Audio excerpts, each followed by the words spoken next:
Flash spécial. Rumeur autour de la mort du président Kagame en Allemagne. Selon Thomas Gilbert, célèbre journaliste à Berlin. Berlin, 16 juin 2025, 8h juste, GMT.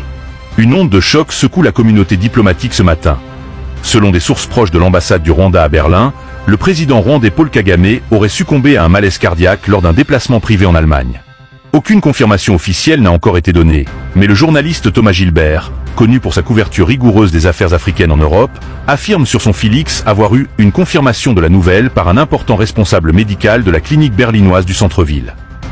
Ce décès, s'il était confirmé dans les heures à venir, surviendrait à un moment charnière, soit à la veille de la signature d'un accord historique de cessez-le-feu entre le Rwanda et la République démocratique du Congo aux États-Unis d'Amérique.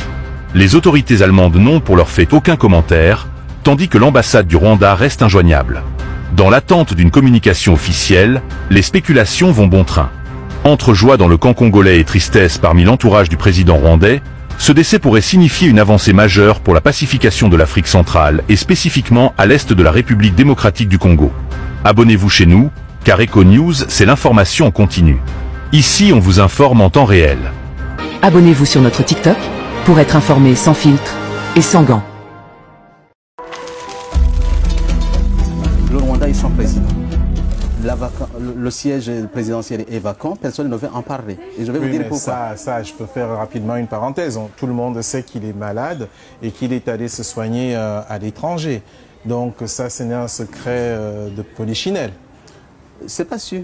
Je ne sais pas comment vous l'avez su, mais le gouvernement rwandais, ou ce qui reste du gouvernement rwandais, veut faire croire à tout le monde qu'il n'y a aucun problème. Moi, je vais vous raconter pourquoi je vous dis actuellement que le président Kagame n'est plus. N'est plus? N'est plus. Vous affirmez? J'affirme et je réaffirme qu'il n'est plus. Il n'a qu'à ressusciter pour venir nous contredire ici, ce qu'on avait demandé d'ailleurs. Monsieur l'abbé, avant que vous n'entrez dans les détails, vous êtes un homme de Dieu, vous le savez. Ouais. Et vous êtes l'un des principaux opposants et sans doute l'un des mieux placés pour l'avenir à occuper les fonctions suprêmes au Rwanda.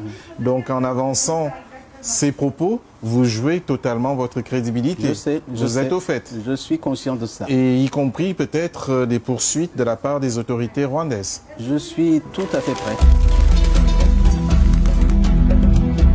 Je vous rappelle que nous avons essayé d'entrer en contact avec les autorités rwandaises, aussi bien à la présidence qu'à l'ambassade. Il nous a été tout simplement répondu que la personne que nous recevions sur le plateau avait le droit de dire ce qu'elle veut et ça n'engageait qu'elle. Donc je signale toujours que les autorités sont les bienvenues sur Vox Africa. Nous n'avons pas de parti, un camp comme dans l'autre. Nous, c'est tout simplement les faits. C'est d'ailleurs dommage, on aurait aimé avoir un contradicteur. Il n'y en a pas. Peut-être que lors d'une autre émission, on aura cette fois la version côté pouvoir. En attendant, c'est l'opposition. On avait pensé que c'était un cancer fulgurant dont il souffrait, mais en fait, c'était pas ça. C'était... ils ont dit nervous breakdown. Nervous breakdown, c'est que le cerveau était complètement, le système nerveux était complètement désintégré. Il ne pouvait que le placer en soins palliatifs. Donc il y souffrait beaucoup. Donc les autorités sanitaires ont constaté, les médecins ont constaté qu'ils ne pouvaient rien faire pour lui, pour le sauver. C'était perdu. Alors ils ont décidé de le placer en soins palliatifs là-bas.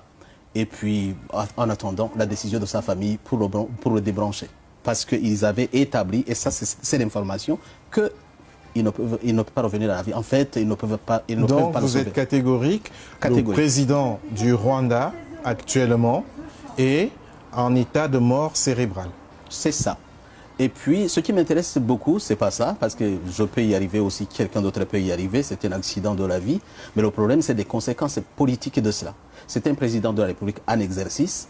Cela se passe, le gouvernement ne dit rien. Voilà ce qui est bizarre.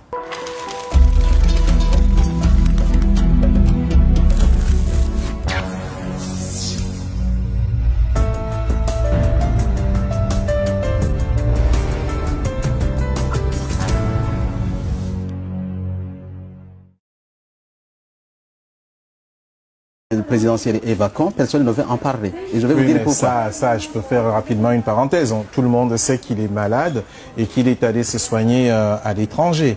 Donc ça, ce n'est un secret de polichinelle. C'est pas sûr. Je ne sais pas comment vous l'avez su, mais le gouvernement rwandais, ou ce qui reste du gouvernement rwandais, veut faire croire à tout le monde qu'il n'y a aucun problème. Moi, je vais vous raconter pourquoi je vous dis actuellement que le président Kagame n'est plus. N'est plus? N'est plus. Vous affirmez? J'affirme et je réaffirme qu'il n'est plus. Il n'a qu'à ressusciter pour venir nous contredire ici, ce qu'on avait demandé d'ailleurs. Monsieur l'abbé, avant que vous n'entrez dans les détails, vous êtes un homme de Dieu, vous le savez.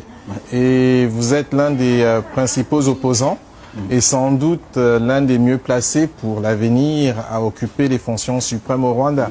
Donc en avançant ces propos, vous jouez totalement votre crédibilité. Vous êtes au fait. Je suis conscient que le présidentiel est vacant, personne ne veut en parler. Et je vais vous dire pourquoi. Ça, je peux faire rapidement une parenthèse. Tout le monde sait qu'il est malade et qu'il est allé se soigner à l'étranger. Donc ça, ce n'est un secret de polichinelle. C'est pas sûr.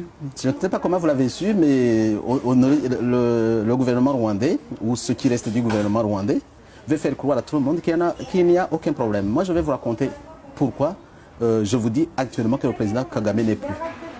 N'est plus? N'est plus. Vous affirmez? J'affirme et je réaffirme qu'il n'est plus. Il n'a qu'à ressusciter pour venir nous contredire ici, ce qu'on avait demandé d'ailleurs. Monsieur l'abbé, avant que vous n'entrez dans les détails, vous êtes un homme de Dieu, vous le savez. Et vous êtes l'un des principaux opposants et sans doute l'un des mieux placés pour l'avenir à occuper les fonctions suprêmes au Rwanda. Donc en avançant ces propos, vous jouez totalement votre crédibilité. Vous êtes au fait. Je suis conscient.